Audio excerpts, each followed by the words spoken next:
끝없이 필요한 것은 우리가 정신을 따라 살고자 하는 끝없는 우리의 욕망과 거짓된 죄악의 모습이 우리 안에 남아있음을 고백합니다. 그러나요, 우리가 살면 살수록 또 주님과 함께 하면 할수록 참으로 나는 죽고 오직 예수만이 우리에게 소망이요 답이심을 고백합니다.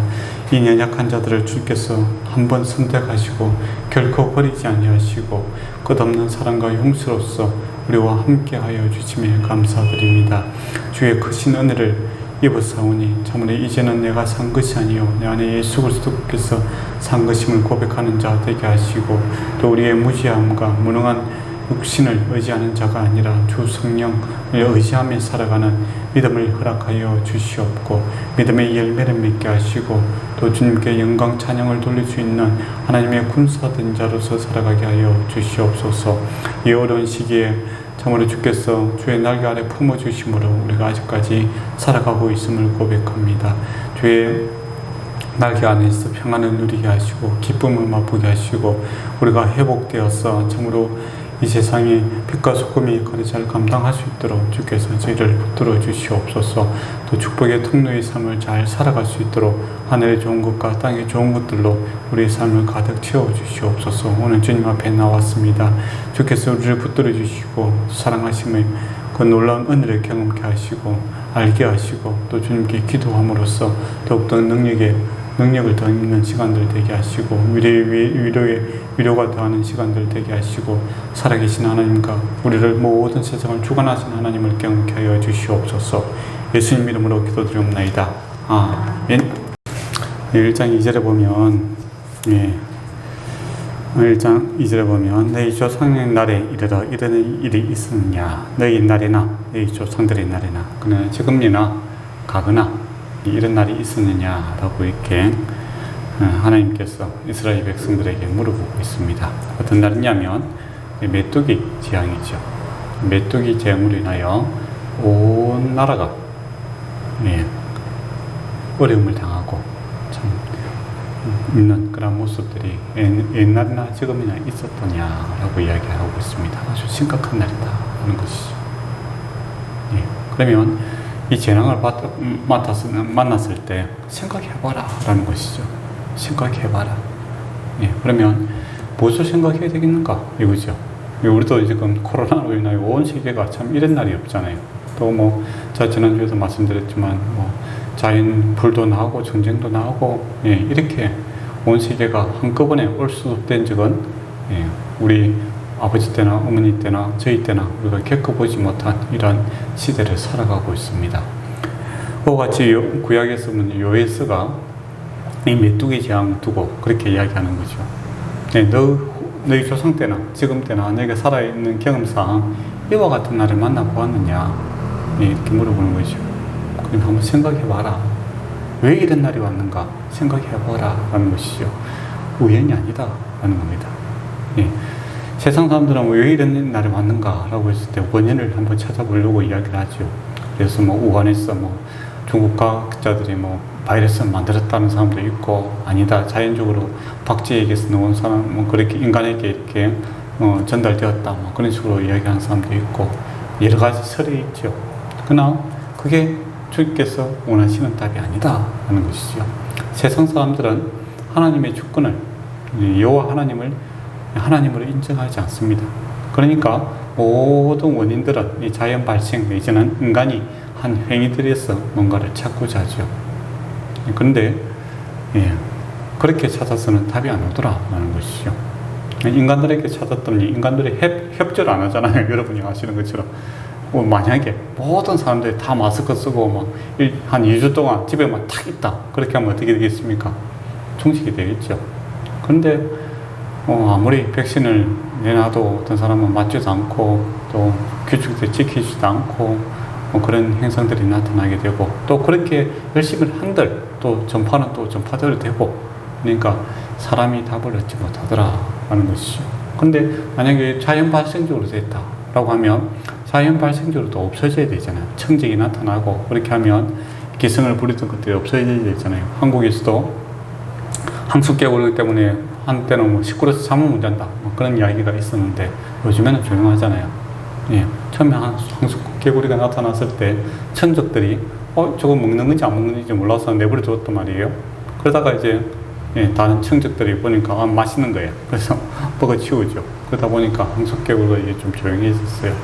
만약에 코로나도 이게 자연 발생적으로 양육 강생의 원리가 적용된다면 이것도 어느 정도 가다는 없어져야 되는 그런 부분이죠. 그러나 우리가 알기로는 또 저와 여러분이 믿기로는 요엘의 뜻이 뭡니까? 여호와가 하나님이시다. 하나님의 주권을 이야기하고 있는 겁니다. 요엘 이름, 요엘 선지자 이름이 여호와는 하나님이시다라는 것이죠. 또 우리 신앙의 고백도 그러죠. 여호와 하나님이 하나님이시다. 세상을 주관하시는 분이시다라는 겁니다. 그런 의미에서 저와 여러분에게 일어나는 모든 일은 우연이 없습니다. 하나님의 섭리가 있죠. 그리고 우리에게 보호와 인도하심이 분명하게 있다라는 겁니다. 그런 점에서 저와 여러분이 참 안심이 되고 평안이 넘치는 말이죠. 우리 개개인의 이 삶에 있어서도 하나님께서 섭리가 있고 인도하심이 있고 또 심지어 저와 여러분의 선택함에 있어서도 창세 전에 저와 여러분을 선택하셨다라고 이야기를 하지 않습니까? 내 이름이라는 것이 생기기 전에, 내가 태중에 잉태하기 전에 하나님께서 저와 여러분을 선택하시고 이름을 주시고 하나님께서 불러서 이렇게 왔다라는 겁니다. 그렇다면 저와 여러분이 하루하루 살아감에 있어서 우연은 없고 하나님의 섭리가 있을 뿐이죠. 그렇다면 이 세상 모든 것을 주관하시는 또 이 세상에 일어나는 일들은 여호와 하나님이 하나님이시다. 즉 하나님께서 모든 것을 주관하고 계신다라는 것이 분명합니다. 그리고 하나님께서 그분이 지으신 이 세상을 참 사랑하지 않습니까? 참 좋았더라, 좋았더라라고 하십니다. 그리고 하나님께서 그 욥기에 보면 인간은 생각지도 아니하는 저 숲속에 있는 그 짐승들의 그 새끼들을 먹이시고 또 구름 저 하늘 높이에 있는 우박의 창고를 주님께서 주관하시고 또 우리가 심해 좀 가보지도 또 가기도 힘든 것까지도 하나님께서 다 주관하신다고 이야기하시지 않습니까? 그러면 지금 일어나고 있는 이런 코로나라든지 이런 자연적 재앙이라든지 또 사람이 스스로 만들어내고 있는 이 정쟁과 같은 이 불미스러운 일들은 다 하나님의 주관 안에 있다라는 겁니다. 이때 생각해봐라는 거죠. 이때까지 그런 일이 없었는데 왜 이런 일이 생기는가? 내가 한번 생각해봐라 하는 겁니다. 그러면 우리는 무엇을 생각해야 되겠습니까? 하나님의 주권이 우리가 인정하고 살아가고 있는가? 그걸 제일 먼저 생각해봐라 라는 것이죠. 이 세상이 하나님의 것인지 너희 것인지 생각해봐라 하는 겁니다.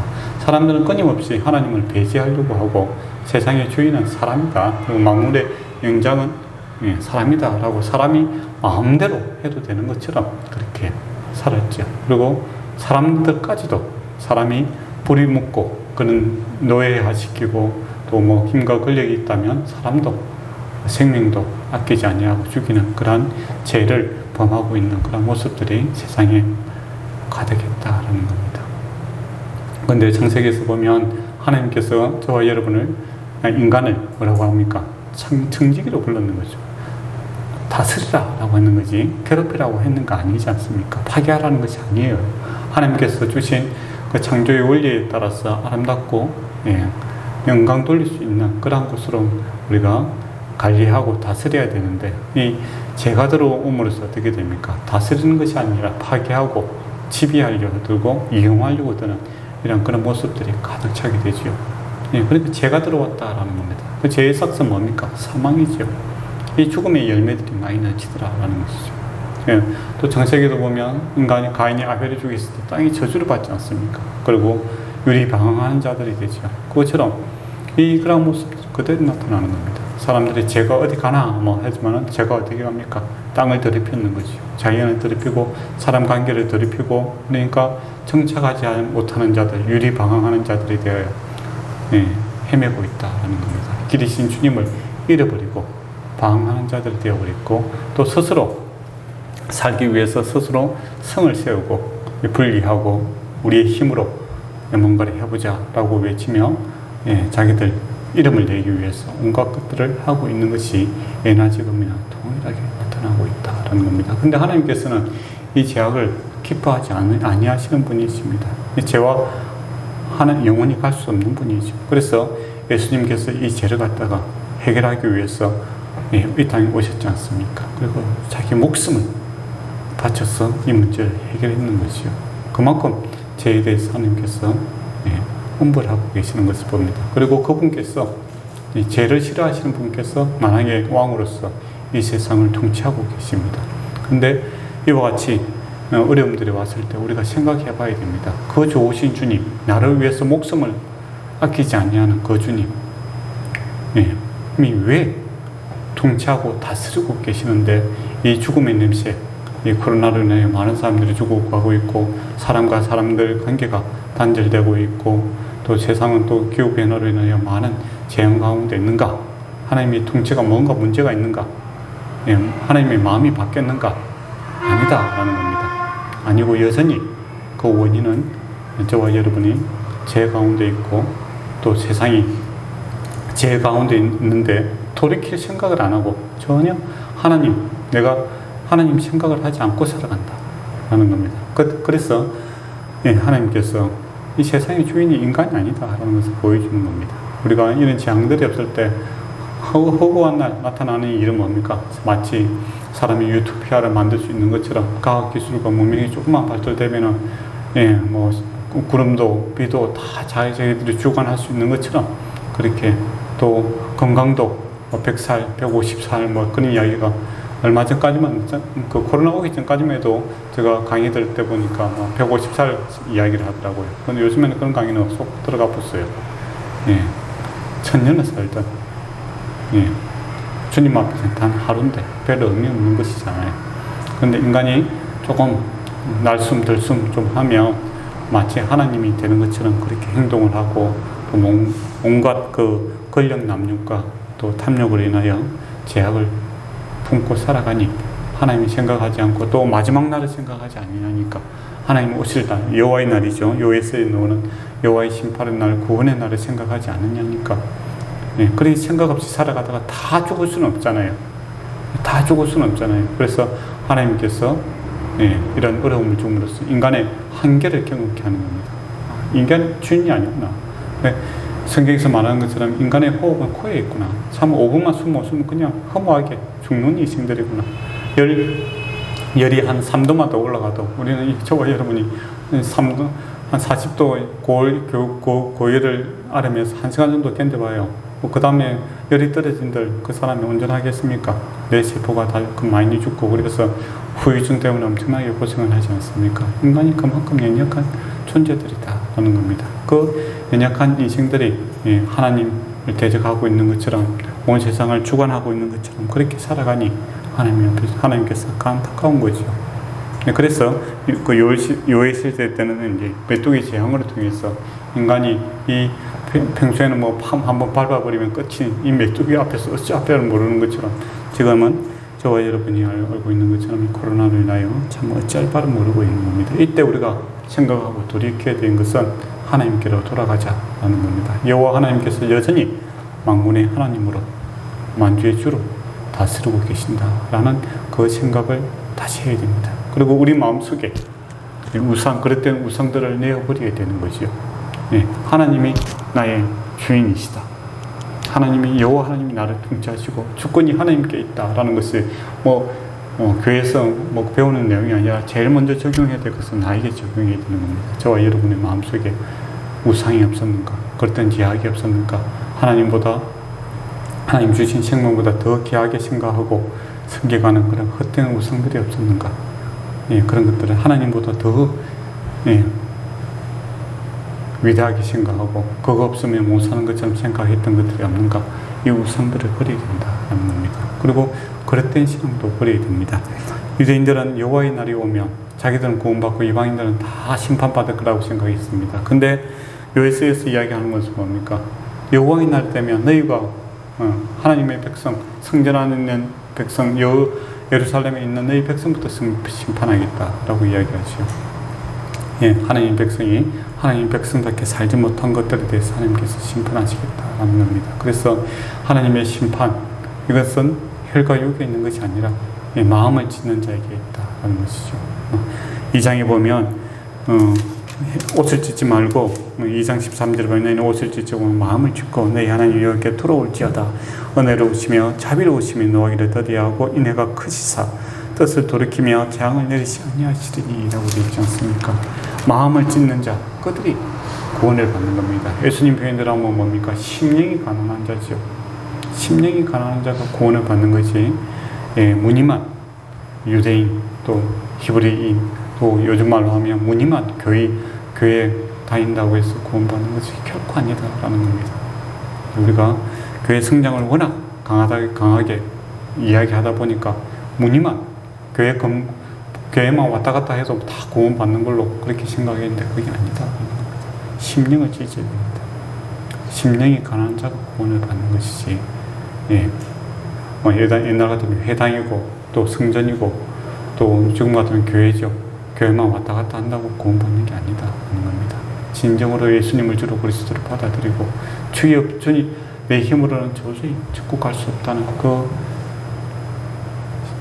심령이 가난하다는 것은 그냥 배가 고파 겸손한 그 정도가 아니에요. 기아 상태에 있는 겁니다.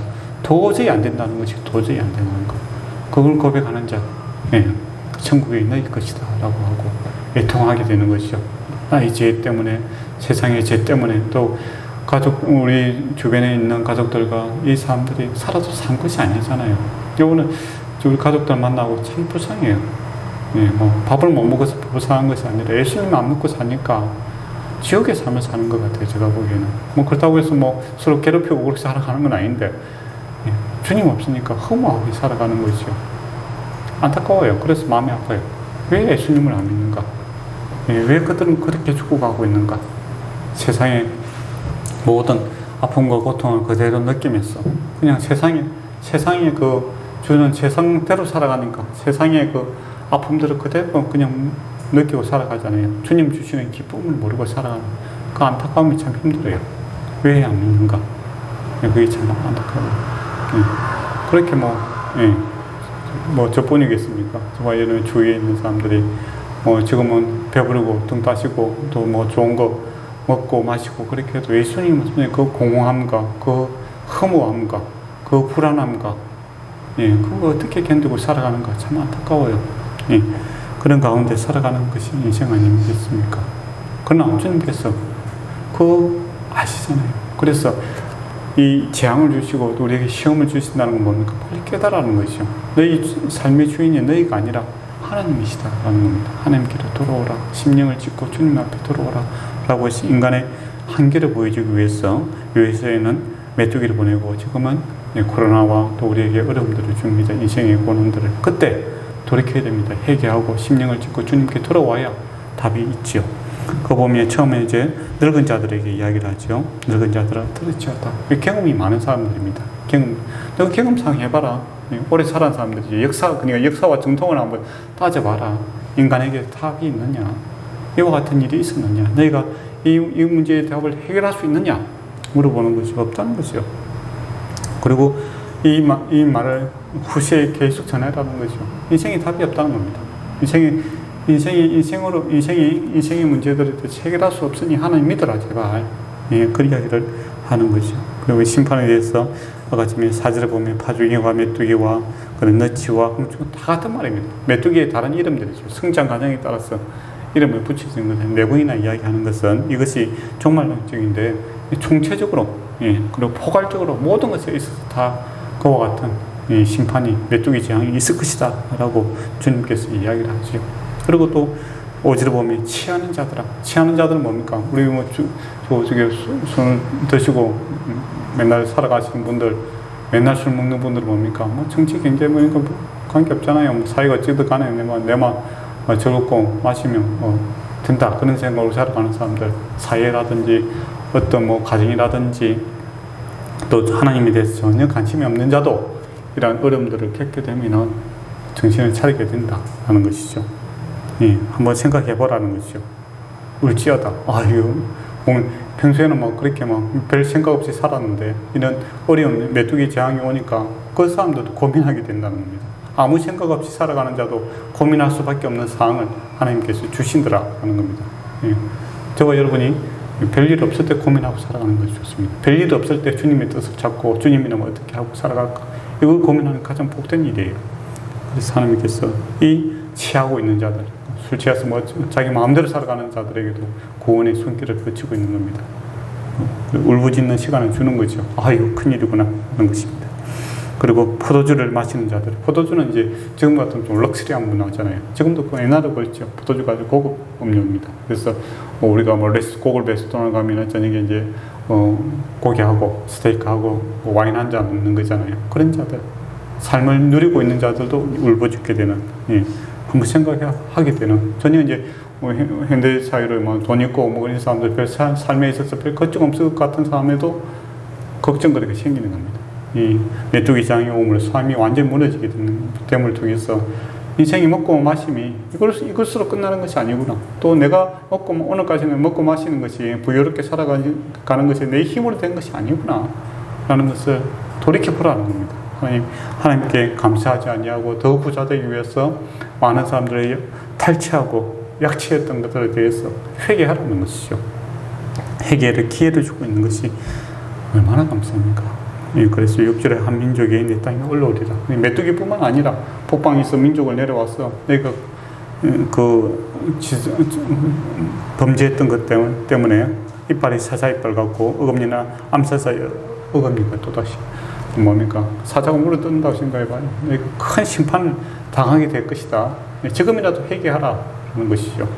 그것을 이야기하고 있습니다. 그리고 7절 보면 그들의 포도나무가 멸하고 무화과 나무가 멸하고, 이건 지금 같으면 이제 대기업이죠. 예, 포도나무, 무화과 나무는 고급 그 나무입니다. 가수들이죠. 그것들이 다 망하게 될 것이다. 경제 기반이 확 무너지게 될 것을 이야기하고 있는 겁니다. 하얗게, 가지가 하얗게 벗어진다면 뭡니까? 나무 가지가 하얗게 벗어지면 어떻게 되죠? 죽죠. 기반이 흔들리게 되고 풍요의 상징이 무화과와 포도나무가 멸하게 될 것을 이야기합니다. 그럼 지금 경고하는 이유가 뭐겠습니까? 이런 날을 맞이하지 말아라 라는 것이죠. 회개하고 돌이키라 하는 겁니다. 그리고 그 날이 얼마나 슬픈지 8절 보면 처녀가 어렸을 때 약혼 남자로 말미암아 굵은 배로동이고 애국합과 같으니라. 처녀가 약혼자, 그 서로 사랑하는 사람이 아닙니까? 얼마나 물불을 안 가리고 사랑하는 그 사람이 죽어버렸다 라는 겁니다. 약혼자가 결혼을 앞두고 그만큼 슬픈 일이 어디 있겠습니까? 그런 슬픔이 임하게 될 것이다. 답이 안 나오는 거죠. 하늘이 무너지는 것 같고 땅이 무너질 것 같은 그런 슬픈 날이 오니 너희가 감당이 안 되니 지금이라도 돌이키라 라고 이야기하는 것이죠. 그리고 교회도, 그러니까 그 성전도 예외는 아니다라는 겁니다. 소제와 전제가 여호와의 전에 끊어지고 여호와의 수종들은 제사장이 있어야 받아요. 그러니까 제사드리라고 해도 소제도 전제도 드릴 수 있는 재물이 없다라는 것이죠. 소제는 감사제물 아닙니까? 전제도 제사들에게 추가로 드리는 그런 것들인데 감사가 전혀 없어. 예, 가져올 재물도 감사할 것도 없는 그러나 제사가 끊어지는, 제사장이 슬퍼하는 그런 일이 생기더라고요. 지금 같아요. 교회가 지금 성도들이 지금 우리는 다 오래도 와 아무 상관없지만 서울만 해도 30%밖에 못 들어가요. 그리고 친구들한테 전하니까 교회 들어가려면 요새 뭡니까? 백신 맞듯이 매주 등록을 해야 된대요. 그래서 순위에 밀리면 못 들어가는 거예요. 그런 안타까운 일이 있죠. 그리고 무리하게 건물을 지었던 교회들은 지금 팔고 있대요. 감당이 안 돼서 팔아버리고 다시 개축교회로 다시 들어가는 교회가 허다하게 많아지는 그런 슬픈 예배가 망가지고 있는 겁니다. 우리 교회들도 생각해야 돼요. 우리가 드리고 있는 이 예배가 정말 우리의 심령을 찢는 그런 예배였는가? 안 그러면 우리의 욕심을 남발하는 그런 예배였는가를 다시 한번 돌아봐야 된다는 것이죠. 그리고 농부들, 생산자들이죠. 생산자들도 너희는 부끄러워할지어다 라는 겁니다. 앞에는 소비자, 취하는 자든 소비자였다면 이제 생산자, 근본적으로 이제 문제가 생기고 있는 것을 보게 됩니다. 포도원을 가꾸는 자든 곡할지어다. 이제 포도원 무화과나 고급 그거잖아요. 대기업이 무너지게 되는 거죠. 어떻게 보면 지금 옛날 같으면 지금과 표현으로 한다면 밀과 보리, 이거는 그냥 일반 생활용품들을 이야기하는 거 아닙니까? 밀과 보면 우리가 밥을 먹듯이 빵을 먹는 그런 생활이 완전히 무너지는 겁니다. 그러니까 고급 뭐 핸들백이라든지 고급 승용차라든지 뭐 고급 시계가 그 뭐 사서가 아니라 이제는 뭡니까? 먹고 마시는 것이 힘들어지는 그런 세상이 되게 된다라는 것이죠. 그러나 너희가 슬퍼할지어다 라고 이야기합니다. 그러니까 모든 삶이 지금 파괴될 지경이니까 빨리 회개하라라는 것이죠. 그리고 13절에 제사장들아 굵은 베옷을 입고 슬피 울지어다 라고 합니다. 종교인도 너희가 잘한 것이 아니라 너희도 참 문제다라는 것이죠. 소제와 전제를 여호와께서는 들으지 못합니다. 제사를 더 이상 예배를 드리지 못하는 그런 날이 오게 될 것이다. 뭐 어떻게 해야 되는가? 어떻게 해야 되는가? 금식하라는 겁니다.